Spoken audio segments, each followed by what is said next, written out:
Last night I saw this tweet about John Ford. I wonder if people ever complain that John Ford was setting movies in the Western era so he could avoid telephones ruining the plot like people do with smartphones today. And it got me thinking, a lot of people rag on people who kind of do the same thing over and over about house styles, and so many people want to ascribe to auteur theory, but when it comes time for an auteur to lock into the same themes and aesthetic styles as they always have, they complain. It's like, well, I've seen this before. Well, yeah, but you probably haven't seen it that exact way. John Ford is a great example of an old Hollywood director who had a great eye for cinema, just completely in general. I mean, if the horizon's at the top, it's interesting. Horizon's at the bottom, it's interesting. I don't have to explain that to you, but it's the idea that he could make a movie about anything and with anyone in it. So many of his most hailed films are human interest dramas. How Green Was My Valley, The Quiet Man, Young Mr. Lincoln, Grapes of Wrath. But he spent the majority of his career working with John Wayne and making westerns. And just going off that ratio alone, not knowing anything more,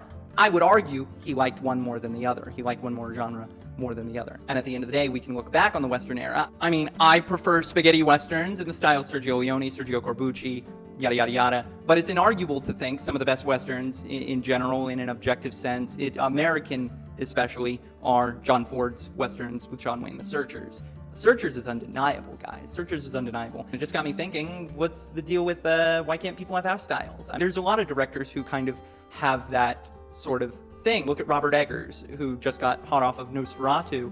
A lot of his movies are very hyper-specific period pieces that are the furthest removed from modern day, movies that attack a sort of gritty realism, sensualism, and sensuality. And all of his films are different, but they're all like historical epics in one sense of the word. Vaguely sci-fi horror that focus more in on cultural texture than lore. The same could also be said of Wes Anderson, who I don't even think I have to explain to you what his style is. I think it's just synonymous with symmetry and geometry. But also, at least just thinking completely about his early career, he's just doing Buñuel. He's just doing Scorsese. I mean, so much of Wes Anderson is owing to Martin Scorsese's pacing tendencies, his way of directing actors. But no one complains about Martin Scorsese, other than, he makes mob films. It's all one big thing, and it's like, what do you want out of filmmakers? People want to see the hits being played, but when they get the hits, they're like, well, we want something new. Do you guys ascribe to the auteur theory as consumers? Do you like it when a filmmaker locks into